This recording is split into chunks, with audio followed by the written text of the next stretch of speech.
సాహిబ్ గారు ఏంటి ఇప్పుడు రిషి గారు ఈ రాజీనామాలు చేశారు, రాజశేఖర్ గారు ఆయన చెప్పుకొచ్చారు అదంతా ఏం జరిగింది, అలా ఒక్కొక్కరికి జయమంగళ వెంకటరమణకి ఒక అనుభవం, ఇంకొక గారి పద్మశ్రీ గారికి ఇంకోటి, వీళ్ళందరికీ ఉన్నాయి.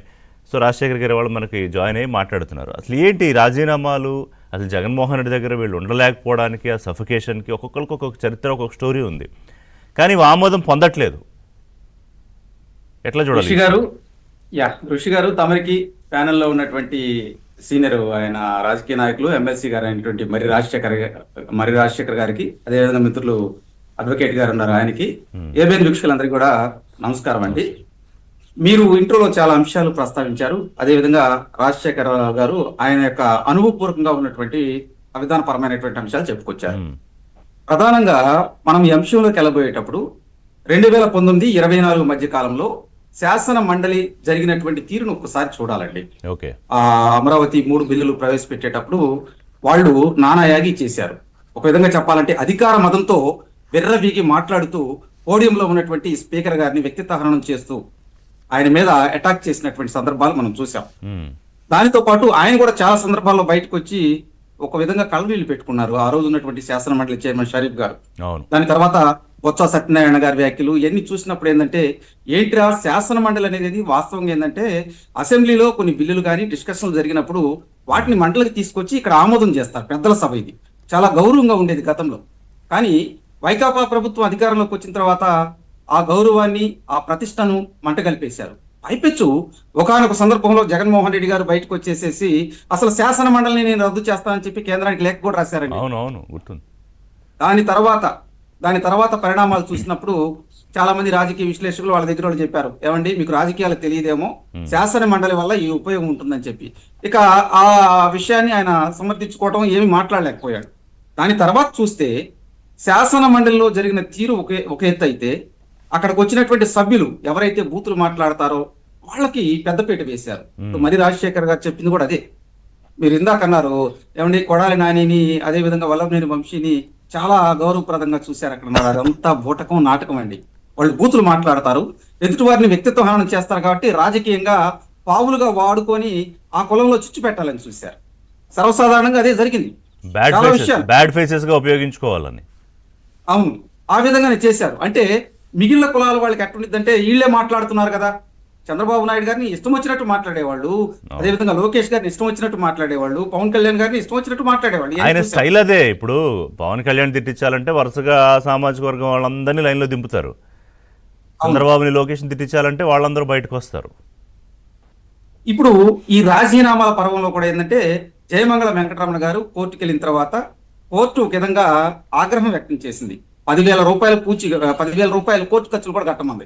వాస్తవంగా నిన్న ఇప్పుడు డిపాజిట్ చేసినట్టున్నారు. సీరియస్ కామెంట్ చేశారు. 4 వారాల్లో మాకు నివేదిక ఇవ్వమన్నారు. దీంట్లో ఏంటంటే శాసన మండలిలో కీలకమైనటువంటి కొన్ని చట్టాలు ఉంటాయండి.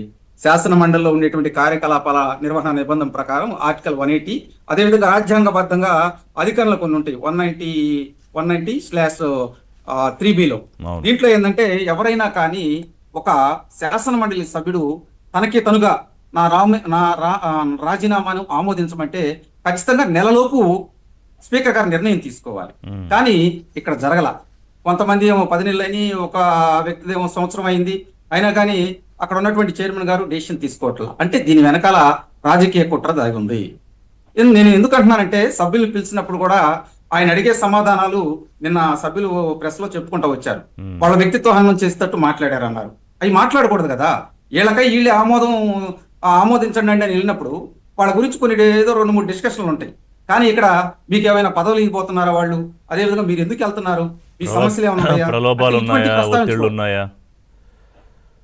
వాస్తవం ఏంటంటే ఈ రాజకీయ పరిణామాల నేపథ్యంలో కొన్ని కీలకమైనటువంటి విషయాలు. ఎందుకంటే అక్కడ పెద్దల సభలో జరిగేటువంటి డిస్కషన్లు ఎలా ఉంటాయంటే ఒక స్నేహపూర్వకంగా ఓపెన్ గా మాట్లాడాలి.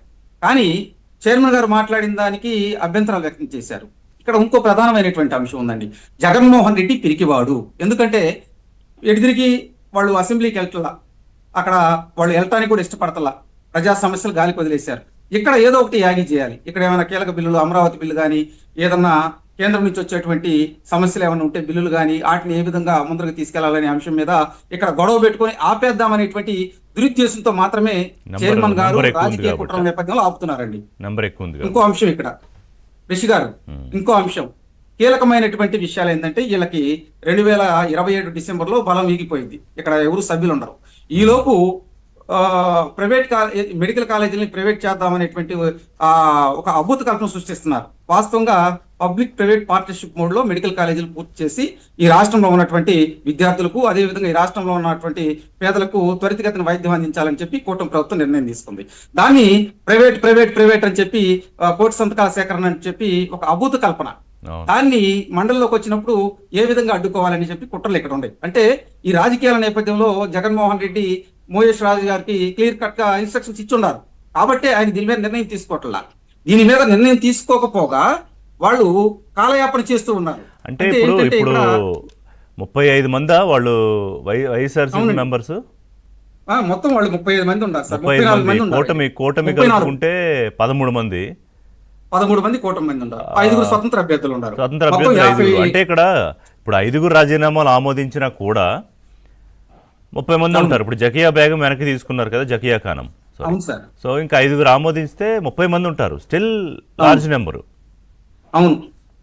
ఇక్కడ రిషి గారు ఇంకోటి, మండలిలో ఏదైనా బిల్స్ ప్రవేశపెట్టినప్పుడు కూడా ఏంటంటే ఈ పరిణామాలు చూసుకున్నప్పుడు ఈ 6 కూడా రాజీనామాలు ఆమోదిస్తే వాళ్ళు 1-2 కన్నా ఉండదు. పైపెచ్చి ఇక్కడ 5 ఇండిపెండెంట్ ఎమ్మెల్సీలు ఉన్నారండి. వాళ్ళు కీలకం అవుతారు. కాబట్టి దీనికోసం తడుస్తున్నారు. ఇది కాక రేపు 2027 డిసెంబర్లో వీళ్ళందరూ పదవి అయిపోతాయండి. దాదాపు ఇప్పుడు రాజీనామాలో కూడా ఏంటంటే ఒక 2 ఉన్నారు. వాళ్ళు జకియా ఖానం గారు వచ్చేసి 2026 జూలై మట్టికి అనుకుందండి. అలాగే కళ్యాణ్ చక్రవర్తి గారికి 2027 దాకా ఉంది. మిగిలిన వాళ్ళందరూ కూడా 2029 దాకా ఉందండి వీళ్ళకి. అంటే వీళ్ళు లేకపోతే వైఎస్ఆర్సీపీకి మండలి